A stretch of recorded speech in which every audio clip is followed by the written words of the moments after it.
Prezados alunos, continuando então o nosso tópico de sistemas de recomendação, essa é a segunda parte. Nós vamos falar um pouquinho sobre algumas técnicas de filtragem para fazer recomendações. A gente vai usar uma metodologia chamada sala de aula invertida. Então eu vou pedir que enquanto vocês estão assistindo a videoaula, vocês anotem no papel ou no bloco de notas, como vocês quiserem, 3 coisas novas que vocês aprenderam com essa videoaula e elaborem uma dúvida, uma pergunta sobre o conteúdo abordado. Não necessariamente uma pergunta sobre uma dúvida que vocês ficaram, pode ser, alguma coisa que vocês ficarem em dúvida. Mas a ideia seria elaborar uma pergunta que vocês poderiam fazer para um colega de vocês a partir do que vocês vão estudar nessa videoaula. A gente vai usar depois essas anotações numa atividade que eu vou deixar disponível no Moodle. Então, para fazer a recomendação, nós temos basicamente 2 técnicas de filtragem. A gente viu na videoaula anterior que existem outras formas, né? Eu posso recomendar os produtos mais vendidos, eu posso recomendar por datas comemorativas, de acordo com a região onde a pessoa mora. Mas as recomendações mais eficazes, que têm algoritmos mais elaborados, são as filtragens. Aí nós temos a filtragem colaborativa automática, que também é conhecida como FC, de filtragem colaborativa, e a filtragem baseada em conteúdo, ou FBC, que tem mais a ver com textos. Para fazer a filtragem colaborativa, o que a gente precisa? A gente tem que armazenar a opinião que as pessoas deram sobre os produtos que eu tenho na minha loja virtual. Essas opiniões elas seriam guardadas na forma de uma nota. Cada desenvolvedor pode decidir se a nota é de 1 a 5, de 1 a 7, de 1 a 10, se na interface a gente vai colocar estrelas, vai colocar pontuação. Então, isso é decidido por quem for desenvolver. Essa técnica faz, através de um algoritmo, um agrupamento das pessoas que têm um perfil semelhante de compras. Não é um perfil psicológico, é um perfil de quem comprou coisas semelhantes naquela mesma loja virtual e recomenda produtos que foram muito bem avaliados pelos seus vizinhos, pelas pessoas que fazem parte desse mesmo grupo que nós vamos gerar através dos algoritmos. Para fazer isso, o que a gente precisa? Aqui eu estou pegando um exemplo bem pequeno de uma base de dados. Claro, uma base de dados de uma loja virtual é muito maior que isso, né? Mas a ideia aqui é mostrar um exemplo onde eu vou trabalhar como uma matriz bidimensional. Cada linha é um dos clientes da minha loja virtual e cada coluna dessa matriz bidimensional é um produto. Então, aqui eu tenho produto de A até J, mas eu poderia ter 5.000 produtos, 10.000 produtos. E ali dentro da matriz a gente tem as avaliações, as notas que cada cliente deu para cada produto. Os espaços em branco significa que aquele cliente ou não deu nota ou não comprou aquele produto. Por exemplo, o primeiro cliente, que é o Luiz, para o produto A ele deu nota 1. Para os produtos B e C não tem nota. O produto dele deu nota 2. Qual é a ideia? A gente vai tentar descobrir aqui, entre esses clientes, quais são os que têm um perfil de compra semelhante, que deram notas semelhantes para os produtos que eles compraram, e aí nós vamos começar a fazer recomendações dos produtos com as maiores notas, que nós vamos gerar também através de um algoritmo, apenas os produtos que a pessoa não comprou ou não avaliou. Por exemplo, Fabiana. O produto A ela deu a nota 1. Eu não vou recomendar esse produto para a Fabiana. Produto F ela deu nota 7. Eu não vou recomendar. Eu vou recomendar os produtos que ela não comprou. P, G, I. Então a ideia é recomendar produtos que a pessoa não comprou ou não avaliou. Por exemplo, eu quero saber qual seria a nota que o Eduardo daria para o produto H. Qual seria a nota que a Laura daria para o produto F? Qual seria a nota que a Mara daria para o produto D? Então, eu vou fazer esse cálculo várias vezes. Predições. Um valor que eu, implementador do sistema, considere que é um limiar inteligente, eu vou recomendar esse produto para comprou. Por exemplo, aqui, como é que eu vou fazer esse cálculo? Eu quero fazer a predição do Eduardo para o produto H. Então, eu começo com a média do Eduardo, que é 3,25, mais. Aí eu vou pegar quanto a Mara deu de nota para o produto H, menos a média da Mara, que é 3,5, vezes o quanto Eduardo e a Mara se parecem, que é a correlação de Pearson que a gente fez o cálculo anteriormente, mais a nota que a Laura deu para o produto H, menos a média da Laura, vezes a correlação de Pearson entre o Eduardo e a Laura. E divido pela soma da correlação de Pearson do Eduardo com a Mara e do Eduardo com a Laura.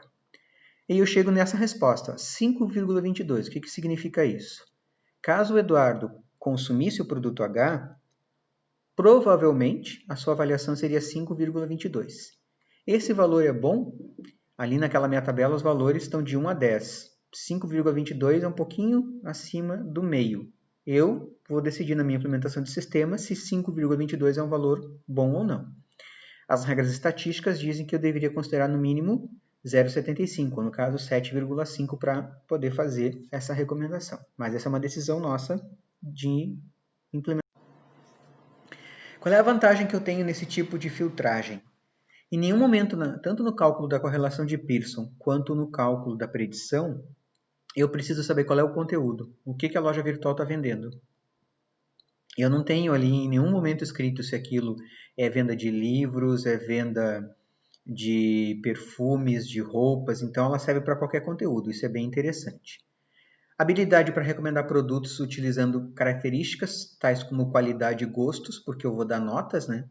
O quanto eu gostei e o quanto eu achei bom aquele produto. E a habilidade de produzir recomendações inesperadas, porque eu, consumidor, posso receber a recomendação de um produto que eu não visitei, que eu até pode ser que nunca tenha pensado em comprar aquele produto. O que tem de desvantagem? Um produto jamais será recomendado caso um usuário vizinho não o tenha consumido, porque a gente faz as predições baseadas nos vizinhos e no que eles consumiram em comum. E aí tem um problema chamado esparsidade. Se eu tenho muitos produtos, é difícil encontrar bons vizinhos. Então eu poderia fazer esse cálculo por categorias de produtos, para não fazer para toda uma base, né? Eu pego lá uma loja virtual que tem 15 mil itens diferentes. Ficaria muito complicado de fazer esse cálculo para todos os 15 mil itens, mas quem sabe eu faço então por categorias de produtos, para que o cálculo fique um pouco mais rápido e também que eu consiga trazer alguns resultados melhores. O outro tipo de filtragem é mais para textos, a FBC, ou filtragem baseada em conteúdo. Por exemplo, se o usuário, ao invés de dar uma nota para o produto, ele digita um texto com um comentário sobre o produto. E aí eu quero extrair desse texto alguma informação e comparar essa informação com a outra. Um outro exemplo que se usa muito essa questão de filtragem baseada em conteúdo é uma ferramenta de busca como o Google. Eu digito um texto e eu quero procurar as páginas mais importantes que têm a ver com aquele texto que eu digitei, tirando as patrocinadas que são pagas, né? Então, eu vou medir agora a similaridade entre textos ou entre produtos, mas não mais entre os usuários, tá? Essa técnica, como eu comentei agora sobre o Google, é bastante utilizada em ferramentas de busca, domínios textuais. O que a gente precisa? O sistema de recomendação, informações do perfil do meu usuário e os textos, que podem ser páginas da web que eu quero mostrar, podem ser artigos científicos ou podem ser comentários e opiniões de um cliente sobre produtos. Depende do que é o texto que eu vou. Eu vou fazer o que no meu sistema de recomendação? Eu vou casar o perfil do usuário com cada texto que eu tenho guardado, texto, artigo, opinião, e vou calcular uma similaridade com o perfil do usuário. E vou recomendar para os meus usuários que tenham um grau maior de similaridade. Um dos modelos que existem, não é o único, né, que é o que a gente vai ver aqui como exemplo, é o chamado modelo vetorial ETFDF. Tá? A gente precisa o quê? Eu vou pegar todos os documentos que eu tenho, todas as opiniões, todos os artigos, todos os textos, todas as páginas da web, e vou gerar vetores de palavras. E a dimensão desse vetor é igual ao número de palavras diferentes, distintas que existem em toda essa coleção. Um exemplo, bem pequenininho aqui, né? Supondo que eu tenho uma base com apenas 5 textos. Tá? E aqui eu tenho as palavras, que eu só usei letras para ficar mais fáceis. Tá? Então, eu tenho aqui o primeiro documento, segundo, terceiro, quarto e quinto. Quantas palavras diferentes existem em toda a coleção de documentos? Artigos, opiniões, páginas. A, L, M, Q, K, P e B. É um vetor com 7 dimensões. Então, eu teria que varrer toda a minha base de documentos e gerar um vetor com todas as palavras distintas que existem em todos os documentos. Isso também é um processo que leva bastante. Aí eu vou aplicar a técnica TF-DF, que vai trabalhar com a frequência das palavras, a frequência quantas vezes elas aparecem, isso é mais fácil de fazer, com a discriminância, que é a importância daquela palavra dentro daquele texto. A importância tem a ver com o tipo de repositório que eu estou usando, né? Por exemplo, se eu usar o termo inteligência artificial, qual é a importância que ele tem num repositório de textos da área de computação e qual é a importância que essa mesma expressão inteligência artificial tem numa reportagem jornalística. Pode ser que a importância não seja a mesma. E a normalização é como fazer a normalização se eu tenho um texto muito pequeno ou um texto muito grande. Eu tenho um texto de uma página, a mesma palavra aparece 10 vezes. E eu tenho um outro texto de 100 páginas e a palavra também aparece 10 vezes. Qual é a importância? Porque a importância é a mesma, mas o outro texto é bem maior e a palavra apareceu só 10 vezes. Apareceu bem menos se eu comparar com o texto anterior, que era um texto de uma página. Então, essa seria a chamada normalização. Então, a gente vai trabalhar com a discriminância, primeiro, e depois com a frequência, que é mais fácil. O que é discriminância? O quanto uma palavra é discriminante dentro da coleção de documentos, ou seja, o quanto ela é importante. Numa base de texto sobre informática, a palavra computador é muito comum. A expressão, as duas palavras inteligência artificial, já tem uma discriminância maior, uma importância. A normalização, como eu comentei, né? Reduzir a diferença entre um documento muito grande e um documento pequeno, para que não haja problema de só contar e pela contagem achar que os valores vão dizer o quanto aquele documento tem de similar. O que eu tenho que tomar cuidado também? Eu tenho que pegar todos os textos e passar ele por um processo de preparação, porque algumas coisas que tem dentro dos textos não são interessantes. Então, tem duas técnicas que a gente usa para fazer esse pré-processamento. Tudo isso leva bastante tempo na implementação. Eliminar stop words e fazer um processo chamado stemming. O que é stop word? Tirar do texto palavras que não vão fazer diferença. Preposições, artigos, de, para, a, o, uma, entanto, portanto, no entanto. Essas coisas não vão fazer diferença porque elas não têm a ver com a parte principal do texto ou da opinião que o usuário está dando sobre um determinado produto. O segundo processo, chamado stemming, é extrair o chamado radical das palavras. Por isso que, às vezes, quando a gente faz uma pesquisa no Google, se a gente não coloca a palavra entre aspas, aparecem algumas páginas com palavras similares. Por quê? Porque o radical é o mesmo. Por exemplo, sistemas, o radical é sistema, eu vou tirar o plural. Recomendação, o radical é recom. Recomendar, recomendação, recomendações, recomendado, isso tudo tem o mesmo radical.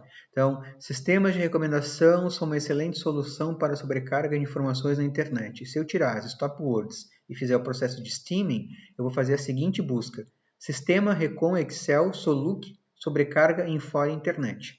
Por exemplo, infor, informações, informação, informativo, informática, informacional, tudo tem o mesmo radical. Se eu não fizer a pesquisa entre aspas, escrito informações, botar informações sem colocar as aspas, vão vir várias páginas que têm esse mesmo radical, que são semelhantes. Aí eu vou aplicar, depois de fazer o processo de eliminação de stop words e do stemming, a fórmula do TF-IDF. A fórmula do IDF, que é a discriminância, é o IDF de P é igual ao logaritmo de D dividido por NP. O que é o nosso D? É o número de documentos que eu tenho na minha coleção. Nesse exemplo ali que eu estava mostrando lá nos slides anteriores, eram 5 documentos. Eu tenho 1000 arquivos, eu tenho 5.000 opiniões de clientes, eu tenho 10.000 páginas, esse é o meu número de documentos. NP é o número de documentos onde a palavra que eu estou tentando calcular a discriminância, a relevância, apareceu. Então, P é a palavra. Eu vou ter que fazer o IDF de todas as palavras que eu tenho nos meus documentos. Por exemplo, né, a gente tem aquele exemplo de 5 documentos na base e eu vou calcular o IDF de todas as palavras que eu gerei aquele vetor de palavras distintas. M, A, L, Q, P, K e B. O que é o IDF, que é a discriminância? É o logaritmo, o 5 é o número de documentos que eu tenho na base, então aqui os 5 aparecem todos, dividido pelo número de documentos onde aquela palavra aparece. Ó. O M aparece em 4 documentos. As palavras A, L e Q aparecem em 3. A palavra P aparece em 2. K e B aparecem em 1. Quanto mais rara for a palavra, maior o seu IDF, maior a sua discriminância. Por exemplo, essas palavras que apareceram só uma vez, ó, tem um IDF maior, 0,6989. Elas são palavras mais raras. A taxa de frequência é contar quantas vezes elas aparecem em cada documento. Aí é separado por documento. Documento 1, taxa de frequência da palavra A, 3 vezes. Taxa de frequência da palavra L, 1 vez. Taxa de frequência da palavra M, 1 vez. Aí eu vou para o documento 2, A, M, K, P. Então, cada palavra pode ter uma taxa de frequência, um TF diferente para cada documento, dependendo de quantas vezes ela ocorre. Aí agora eu vou começar a fazer o cálculo, né? Como é que eu faço o cálculo para medir a similaridade? Eu vou multiplicar o TF pelo IDF de cada palavra em cada documento e vou gerar um vetor. Quantas posições o vetor tem que ter? O número de palavras distintas que eu tenho em toda a coleção de documentos. Nesse nosso exemplo, a gente viu lá no início que são 7 palavras, então todos os vetores vão ter 7 posições.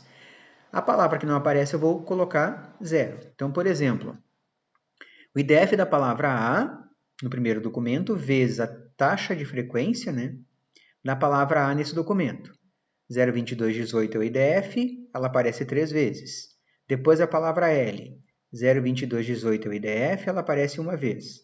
Depois a palavra M, 0,069 é o IDF, aparece uma vez. Aí eu vou colocar no vetor. Palavra A, o resultado, 0,6654. Palavra L, 0,2218, que é o resultado. Palavra M, 00969. E as palavras que não apareceram, ó, K, P e B, eu preencho com 0. Aí eu vou fazer um vetor desses para cada um dos documentos que eu tenho na base. Ah, mas tem 5.000. Tem que fazer 5.000 cálculos. Tá? Aqui no exemplo eu teria só 5 documentos. Como é que eu faço a similaridade? Ah, eu quero comparar 2 documentos. Eu vou pegar os 2 vetores. Eu quero comparar 2 opiniões dos usuários. Eu vou pegar os 2 vetores das opiniões. Eu quero comparar o que o usuário digitou lá na ferramenta de busca, no Google, com os textos que eu tenho. Então, eu vou pegar tudo que o meu usuário digitou e vou colocar também num vetor. No nosso caso, com 7 posições, porque são 7 palavras distintas. Então, por exemplo, vamos supor que o meu usuário vai entrar na minha ferramenta de busca e vai consultar as palavras A e M. Eu vou pegar e vou colocar isso dentro do vetor, tá? Eu vou pegar o valor lá do IDF dessas palavras, A e M. E as outras eu vou colocar 0, mas eu vou completar as 7 posições do vetor. E o documento 1 eu já montei, né? Eu tenho que montar o vetor do documento 1, do documento 2 e assim por diante. Aí eu vou aplicar numa fórmula chamada fórmula do cosseno. A similaridade dessa consulta com o documento 1, eu vou pegar 0,2218, que é esse número aqui, vezes o 06654, lá do documento 1, mais 00969, que é o valor que eu tenho aqui na consulta, vezes o 0,969 que eu tenho aqui no documento 1. E vou dividir isso aqui pelos valores, onde eu vou colocar aqui, ó, todo o meu vetor. Aqui no caso é o vetor do documento 1, com os valores elevados ao quadrado, multiplicado pelo vetor da consulta. Tá?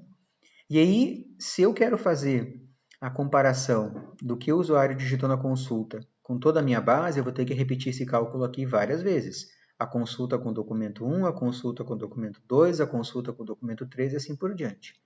Para cada um desses cálculos, eu vou gerar um resultado. Por exemplo, aqui, ó, a consulta das palavras A e M comparada com o documento 1 gerou uma resposta de 0,1595. A similaridade seria de 15,95%, aproximadamente 16%. Ah, isso é pouco. Então, não é um documento que deva aparecer logo no início, porque a ideia é mostrar primeiro os mais similares, né? Ou se eu quero buscar opiniões de produtos que o usuário comprou, vou pegar as melhores opiniões, que seriam aquelas com no mínimo 75%, tá? Ah, mas eu não quero usar 75% da minha implementação, eu quero trabalhar com um índice menor, 60%. A gente que vai decidir isso na nossa implementação. O que eu tenho de vantagem nessa filtragem baseada em conteúdo? Eu não preciso ter um primeiro avaliador que tenha dado notas, porque eu não vou usar essas notas, eu vou comparar os textos entre as opiniões de pessoas ou os textos que eu tenho de artigos armazenados ou a consulta que a pessoa fez na ferramenta de busca com os textos que eu tenho guardados. E diferente lá da técnica anterior, que só recomenda os produtos que os vizinhos compraram ou avaliaram, aqui eu tenho a capacidade de recomendar todos os itens. Claro que eles vão vir em ordem pela maior similaridade. Desvantagem, essa técnica não funciona num domínio que não seja textual, ela só funciona para textos. E ela não considera a questão de qualidade, porque eu não dou uma nota para o texto, né? Eu não sei se aquele texto é um texto de um autor renomado da área ou se é um texto que foi feito por um aluno ou foi feito por um professor de uma universidade. Eu não tenho como fazer esse tipo de controle de qualidade. Algumas referências, se vocês quiserem saber um pouco mais sobre sistemas de recomendação. Esse livro do Roberto Torres é bem interessante, sobre personalização na internet. Trabalha bastante com a questão de sistemas de recomendação e como usar as fórmulas para fazer os algoritmos.